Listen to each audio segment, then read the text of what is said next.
آپ سن رہے ہیں کتاب تاریخ ابن خلدون، باب نمبر 14، ملوک بنی اسرائیل۔ سب ہیڈنگ، باقی بن آسلیہ کا قتل۔ اس کے بعد اس کے عمال میں سے باقی بن آسلیہ اس پر غالب آیا۔ یہ بھی اپنے اگلے بادشاہوں کی طرح گمراہ اور بے دین تھا۔ یہ اسبات پر سامرا میں 10 سال تک حکومت کرتا رہا۔ اسی کے زمانہ حکومت میں ازیاہو بن امسیہ بادشاہ قدس مر گیا، اور باقی بن آسلیہ اپنی بد چلنی اور بت پرستی پر قائم رہا، یہاں تک کہ یوشیا بن ایلیا سبتکات نے یوآب بادشاہ کی حکومت کے 30 سال اسے قتل کر ڈالا، اور اسبات نے اس کی جگہ اسے بادشاہت و حکومت کے تخت پر بٹھایا۔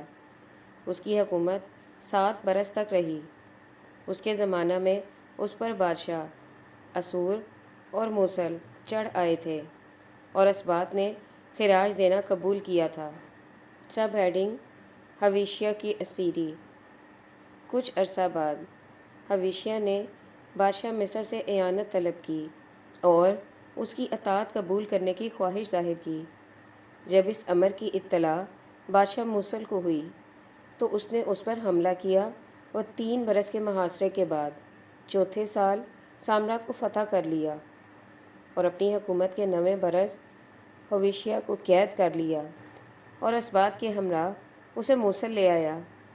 پھر اصفہان کے قصبات میں لا کر ان کو آباد کیا۔ سب ہیڈنگ، متفرق واقعات۔ اسی وقت سے بنی اسرائیل کی حکومت سامرا سے ختم ہو گئی، اور بادشاہ یہوذا اور بنیامین قدس شریف میں حکومت کرتے رہے۔ یہ واقعہ احازیہ بن احاز کے ایک جلوس میں واقع ہوا۔ قدس شریف میں برابر ان کے بادشاہ یکے بعد دیگرے حکومت کرتے رہے، یہاں تک کہ ان کی حکومت کا بھی خاتمہ ہو گیا، اور بادشاہ موصل نے کور ایازا حمات سفر آرام سے لوگوں کو جمع کر کے سامرا میں آباد کیا۔ سب ہیڈنگ، اہل سامرا پر عذاب۔ ابن امید کہتا ہے کہ مورخین یہ بیان کرتے ہیں کہ اہل سامرا پر اللہ تعالیٰ نے درندوں کو مسلط کیا تھا، وہ انہیں تنگ کرتے رہتے تھے۔ اہل سامرا نے بادشاہ موصل کے پاس چند آدمیوں کو سامرا کے ستاروں کی چال معلوم کرنے کے لیے روانہ کیا۔ ان سے بیان کیا گیا کہ اہل سامرا دین یہودیت قبول کر لیں گے تو درندے نہ ستا سکیں گے۔ چنانچہ یہودیوں کے بڑے بڑے کاہنین سامرا روانہ کیے گئے تاکہ انہیں دین یہودیت کی تعلیم و تلقین کریں۔ سامرا کی یہی اصلیت ہے، یہ ان کے اہل ملت کے نزدیک نہ تو ان کے نسب میں ہے اور نہ ان کے دین میں ہے۔ باب نمبر 15، امارت بنی حسمنائی۔ سب ہیڈنگ، یوسف بن کریون۔ یہود کے وہ حالات جو بخت نصر کی جلا وطنی کے بعد بیت المقدس اور اس کے اطراف میں واقع ہوئے، اور ان کے ان دنوں حکومتوں کے حالات جو اس مدت میں قائم ہوئی تھیں، کسی مورخ نے تحریر نہیں کیے، اور نہ میں نے فن تاریخ کی مہارت اور تلاش کے باوجود تاریخ کی کسی کتاب میں یہ حالات دیکھے ہیں۔ جن دنوں میں مصر میں تھا، اتفاقاً بنی اسرائیل کے ایک فاضل کی تالیف مل گئی جس میں بیت المقدس کے حالات اور بنی اسرائیل کی ان دنوں حکومتوں کا بیان لکھا ہوا تھا جو بخت نصر اول کی ویرانی سے تیتلش ثانی کی ویرانی کے درمیان زمانہ جلوہ کبریٰ میں قائم ہوئی تھی۔ مؤلف نے اپنے خیال میں اس زمانے کے پورے حالات لکھے ہیں۔ اس کا نام یوسف بن کریون ہے۔ سب ہیڈنگ، ابیانوس کی گرفتاری اور رہائی۔ یہ یہود کے نامی سپہ سالاروں اور رئیسوں میں سے تھا۔ سولت کی حکومت اس کے قبضے میں اس زمانے میں تھی جس وقت روم نے بنی اسرائیل پر حملہ کیا تھا، اور اسپیانوس پدر تیتش نے اس کا اور بیت المقدس کا محاصرہ کیا تھا اور سولت کو بزور تیغ فتح کیا تھا۔ یوسف بھاگ کر پہاڑ کی کسی گھاٹی میں چھپ رہا۔ قضاکار اسپیانوس ایک روز تنہا اس طرف آ نکلا اس نے اس کو گرفتار کر لیا اور پھر اس نے احساناً چھوڑ دیا۔ اسی ذریعہ سے اس کے لڑکے تیتش نے بنی اسرائیل کو بیت المقدس سے جلا وطن کر دیا، تو اس نے یوسف کو عبادت کی غرض سے بیت المقدس ہی میں رہنے دیا۔ سب ہیڈنگ: بنی ہسمنائی و بنی ہیرودس۔ یہ تو مؤلف کا ترجمہ تھا۔ اب باقی رہی کتاب۔ میں اس سے بیت المقدس اور یہود کے اس مدت کے حالات اور ان کی ان دنوں حکومتوں بنی ہسمنائی اور بنی ہیرودس کے تذکرے اور اس زمانے کے نئے امور جیسا کہ کسی کتاب میں نہیں پایا، اور ہر قوم اپنے سلف کے حالات دوسروں کی بنسبت زیادہ جانتی ہے، جبکہ ان واقعات کی مخالفت وہ نہ کرتا ہو جو اس سے پہلے گزرا ہو، جیسا کہ جناب رسول مقبول صلی اللہ علیہ وآلہ وسلم نے فرمایا: باوجود یہ کہ یہ ان یہود کے حالات اور قصص انبیاء کی طرف اشارہ ہے جن کے بارے میں آیات نازل ہوئی ہیں، اس دلیل سے کہ اس کے بعد فرمایا ہے، اور ان واقعات کی خبروں میں جو کسی کی طرف مستند ہوں اس میں سے ایک شخص کی روایت بھی کافی ہوگی، جبکہ اس کی صحت کا گمان غالب ہو۔ لہٰذا ہم اس نظر سے مناسب سمجھتے ہیں کہ ان حالات کو بنی اسرائیل کے حالات کے ساتھ شامل کر دیں جو پہلے لکھے جا چکے ہیں، تاکہ ان کے ابتدائی زمانہ سے اخیر زمانہ تک کے حالات کی تکمیل ہو جائے، اور میں نے ان کی صداقت اور جھوٹ کا زیادہ التزام نہیں کیا۔ سب ہیڈنگ: حضرت ارمیہ علیہ السلام کی پیش گوئی۔ طبری اور ائمہ تاریخ لکھتے ہیں کہ یرمیہ علیہ السلام یا ارمیہ بن خلقیہ بنی لاوا سے اور انبیاء اسرائیل کی طرح صدقیہ بیت المقدس کے اخیر بادشاہ بنی یہودہ کے زمانہ حکومت میں تھے۔ جب ان لوگوں میں کفر و الحاد پھیلا تو جناب موصوف نے انہیں بخت نصر کے ہاتھوں ہلاک ہونے سے ڈرایا۔ بنی اسرائیل نے ارمیہ نبی کو قید کر دیا۔ جب بخت نصر نے بیت المقدس پر چڑھائی کی اور اس پر قبضہ حاصل کر کے انہیں اور قیدیان بنی اسرائیل کے ہمراہ بابل روانہ کیا، ارمیہ نبی کے ان اقوال میں سے جو انہوں نے بنی اسرائیل سے کہے تھے، ایک قول یہ بھی تھا کہ بنی اسرائیل 70 برس کے بعد پھر بیت المقدس واپس کر دیے جائیں گے، اور اس زمانہ میں وہاں بخت نصر اور اس کا لڑکا اور پوتا حکومت کرے گا، اور وہ انہیں ہلاک کر ڈالے گا، اور کسدانیوں کی حکومت جاتی رہے گی۔ ارمیہ نبی نے بنی اسرائیل کو دوسرے الفاظ میں یہ سمجھایا تھا کہ تم لوگ بیت المقدس کے ویران ہونے کے 70 برس بعد پھر اسی کی طرف واپس کیے جاؤ گے۔ سب ہیڈنگ: حضرت یشیع بن امسیہ کی بشارت۔ اور یشیع بن امسیہ نے، جو ان کے انبیاء کرام میں سے تھے، یہ خبر دی تھی کہ بنی اسرائیل کورش شاہ فارس کے زمانہ میں بیت المقدس کی طرف واپس کیے جائیں گے۔ چنانچہ کورش نے جب بابل پر قبضہ کیا اور کسدانیوں کی حکومت کا خاتمہ ہو گیا، تو اس نے بنی اسرائیل کو بیت المقدس واپس آنے اور مسجد بنانے کی اجازت دی، اور لوگوں میں یہ منادی کرا دی کہ مجھے اللہ تعالیٰ نے ایک مکان بنانے کی ہدایت کی ہے، پس اللہ تعالیٰ کے لیے یہ کام کرنا چاہیے، وہ اس کے بنانے کے لیے جائے گا۔ سب ہیڈنگ: بنی اسرائیل کی مراجعت بیت المقدس۔ چنانچہ 42,000 بنی اسرائیل اس کام کے لیے روانہ ہوئے، اور ان میں زریافیل بن سلطاہیل بن یوخینہ اخیر بادشاہ قدس بھی تھا، جسے بخت نصر نے قید کیا تھا، اور عزیز نبی بھی ان کے ہمراہ تھے۔ عزیز اور اشیو میں 6 پشتوں کا فرق بتایا جاتا ہے۔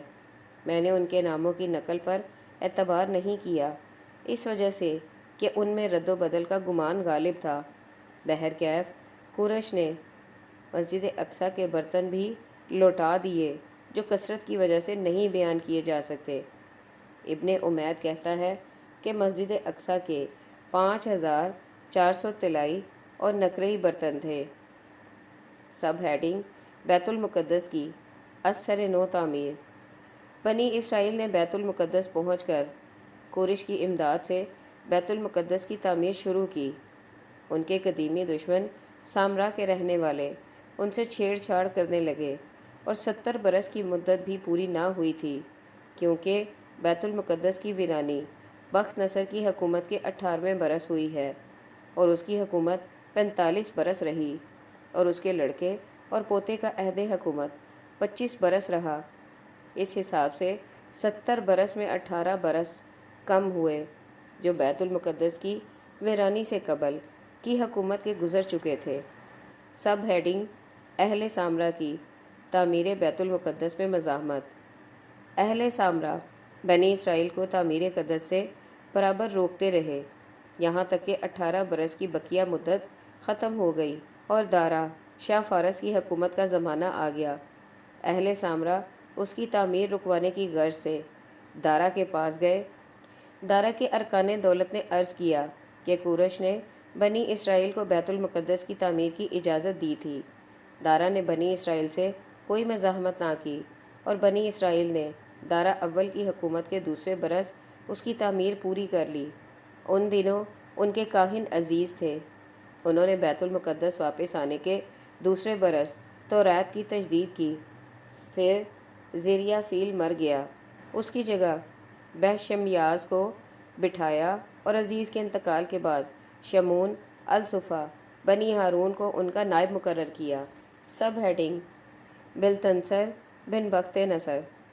یوسف بن کریون کہتا ہے کہ بخت نصر جب بابل کی طرف واپس ہو کر گیا تو اس نے 27 برس اور حکومت کی۔ اس کے بعد اس کا لڑکا بلتنسر 3 برس تک حکومت کرتا رہا، یہاں تک کہ داریوش بادشاہ مازہ، جس کو میں ویلم سمجھتا ہوں، اور کرش بادشاہ فارس نے اس سے بدعہدی کی اور باہم لڑائی ہوئی۔ بالآخر بخت نصر کے لشکر نے ان کو شکست دی۔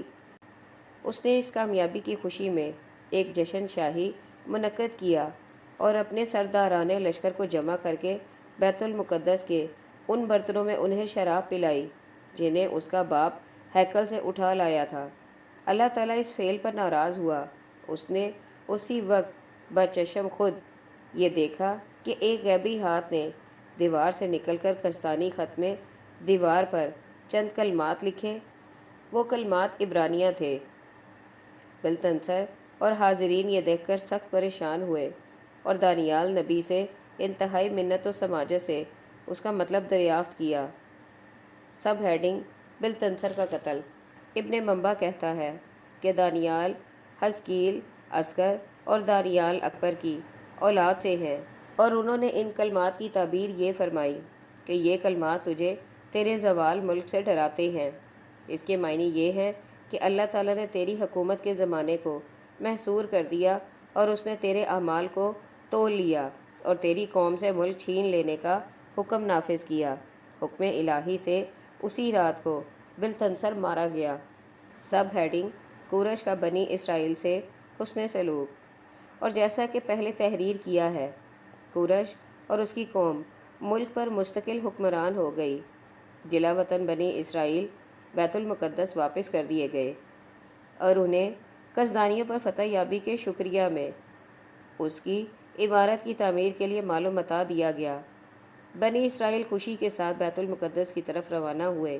ان کے ہمراہ عزیز کاہن اور نجمنا اور مرد خائی اور بنی اسرائیل کے تمام جلا وطن روسا بھی تھے۔ بنی اسرائیل نے یروشلم پہنچ کر بیت المقدس اور مذبح کو گزشتہ حدود کے مطابق بنانا شروع کیا اور خدا تعالیٰ کی رضا کے لیے قربانیاں کی۔ اس کے بعد کورش ان کو گیہوں، زیت، گائے، بکری، شراب اور تمام وہ چیزیں جن کی انہیں ضرورت ہو بیت المقدس کی مجاورت کے لیے سالانہ دیتا رہا۔ اس کے علاوہ ان کے ساتھ اور بھی سلوک اور احسانات کرتا رہا۔ اس کے بعد ادر ملوک فارس اس کی پیروی کرتے رہے۔ سب ہیڈنگ: وزیر حامان کی بنی اسرائیل سے مخاصمت۔ مگر اکشو یروش کے زمانہ حکومت میں ان سب باتوں میں کمی واقع ہو گئی۔ اس کا وزیر حامان نامی عمالقہ میں سے تھے۔ وہ تر پردہ بنی اسرائیل کا مخالف اور دشمن تھا۔ رفتہ رفتہ اس کی پوشیدہ کوششوں نے یہ نتیجہ پیدا کیا کہ اکشو یروش ان کے قتل پر تل گیا، لیکن مرد خائی کی سفارش نے بنی اسرائیل کو قتل سے بچا لیا، اور اس نے مردخائی کے کہنے سے بنی اسرائیل کو وہ جس حالت پر تھے اسی حالت پر رہنے دیا۔ سب ہیڈنگ: سکندر اور کاہن اعظم۔ یہاں تک کہ دارا کے مرنے سے حکومت فارس کا خاتمہ ہو گیا اور ملک فارس پر بنی یونان قابض ہو گئے اور ان میں سے سکندریہ بن فیتوس حکومت کرنے لگا۔ اس نے اپنے فتح یاب لشکر سے زمین کو رون ڈالا، شاہی ساحل کو فتح کر کے بیت المقدس کی طرف گیا، کیونکہ وہ بھی دارا کے ممالک مقبوضہ میں داخل تھا۔ بنی اسرائیل کے کاہنین اس کے آنے کی خبر سن کر خائف ہو گئے۔ ایک مرتبہ سکندر نے عالم خواب میں یہ دیکھا کہ ایک شخص کھڑا ہوا اس سے کہہ رہا ہے کہ میں تیری مدد کے لیے آیا ہوں، اور اس نے اسے اہل قدس کو تکلیف دینے سے منع کیا اور اسے ان کی خواہشات پورا کرنے کی ہدایت کی۔ جب سکندر بیت المقدس پہنچا اور کاہن اعظم نے اس سے ملاقات کی، اس نے کاہن کی تعظیم و تکریم کی اور اس کے ہمراہ ہیکل میں داخل ہوا۔ کاہن نے سکندر کے لیے دعائے برکت کی۔ سب ہیڈنگ: سکندر کی خواہش۔ سکندر اس کی طرف مائل ہو گیا اور اس نے کاہن سے یہ خواہش ظاہر کی کہ اس مقدس مقام پر اس کی سونے کی تصویر رکھ دی جائے تاکہ اس کا ذکر خیر ہوتا رہے۔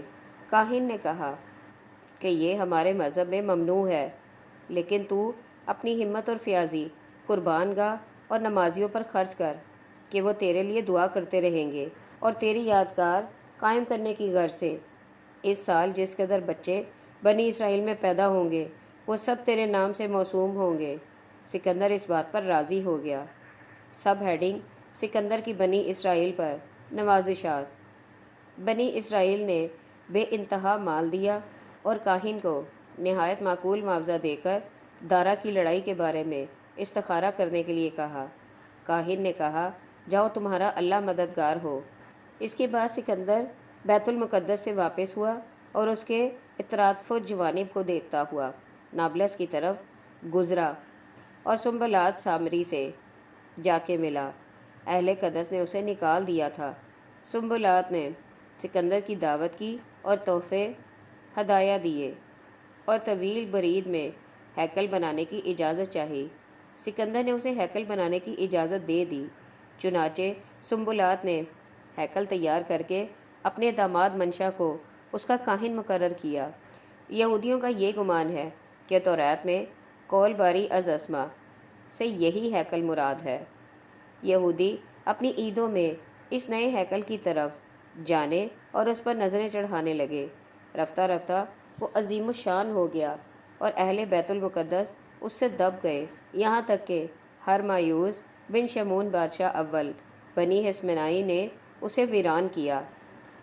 سب ہیڈنگ: اموال ہیکل کی ضبطی کا منصوبہ۔ اس کے بعد سکندر اپنی حکومت کے 32 سال پورے کر کے مر گیا اور اس کا ملک اس کے اراکین سلطنت میں تقسیم ہو گیا۔ سلیوکوس سکندر کے بعد اس کے اراکین دولت میں سے ایک باروب و جا شخص ہوا۔ وہ بھی فقراء اہل قدس کے لیے مال و اسباب بھیجتا رہا۔ کچھ عرصہ بعد اسے یہ خیال آیا کہ ہیکل میں اسباب نادرہ اور جواہرات کے باکثرت ذخیرے ہیں۔ اس نے اس کی طمع میں اپنے سپہ سالار کو، جس کا نام ارودس تھا، بیت المقدس کے مال و اسباب اور ذخیرے ضبط کرنے کے لیے روانہ کیا۔ کاہن فنیان نے ارودس کو اس فعل سے باز رکھنا چاہا اور یہ ظاہر کیا کہ اس میں فارس اور یونان کے بقیہ صدقات ہیں اور وہ چیزیں ہیں جو حال میں سلیوکوس نے برآمد فرمائی ہیں۔ ارودس کاہن فنیان کے کہنے پر متوجہ نہ ہوا، ہیکل کے لوٹنے پر تیار ہو گیا۔ اہل قدس کی بددعا سے ارودس اثناء راہ میں جبکہ ہیکل کے لوٹنے کو آ رہا تھا درد سر میں مبتلا ہو گیا۔ اس کے ہمراہی پریشان ہو کر کاہن ہنیان کے پاس آئے، معذرت کی اور دعائے نیک کے خواستگار ہوئے۔ چنانچہ کاہن ہنیان کی دعا سے ارودس اس وقت اچھا ہو گیا اور اپنی دلیری پر نادم ہو کر لوٹ آیا۔ اس واقعے سے سلیوکوس بیت المقدس کی زیادہ عزت کرنے لگا اور مقررہ مال و اسباب دو چند بھیجنے لگا۔ سب ہیڈنگ: توریت کا یونانی ترجمہ۔ ابن کریون کہتا ہے کہ پھر توریت کا یونانیوں کے لیے ترجمہ کیا گیا۔ بیان کیا جاتا ہے کہ طلمائے نے یونانیوں میں سے سکندر کے بعد مصر پر حکومت حاصل کی۔ یہ مقدونیہ کا رہنے والا علم دوست، حکمت و کتب الہیہ کا از حد شائق تھا۔ اس سے یہود کی کتب اسفار کا ذکر کیا گیا۔ اسے ان کے دیکھنے کا اشتیاق پیدا ہوا۔ قدس شریف کے کاہنوں کو اس کی بابت لکھا اور ان کو تحائف بھیجے۔ 70 علماء یہود اس کام کے لیے منتخب کیے گئے، جن میں کاہن آزر بھی تھے۔ جب یہ لوگ ان کے پاس پہنچے تو اس نے ان کی بہت بڑی عزت کی اور نہایت احترام سے ٹھہرایا۔ ہر ایک کے لیے ایک کاتب مقرر کیا۔ جو کچھ وہ ترجمہ کے لیے بتاتے تھے یہ کاتب لکھتے جاتے تھے، یہاں تک کہ اسفار کا عبرانی زبان سے یونانی زبان میں ترجمہ ہو گیا۔ علماء یہود نے اس کی تصحیح کی اور اس کی روایت کرنے کی اجازت دی۔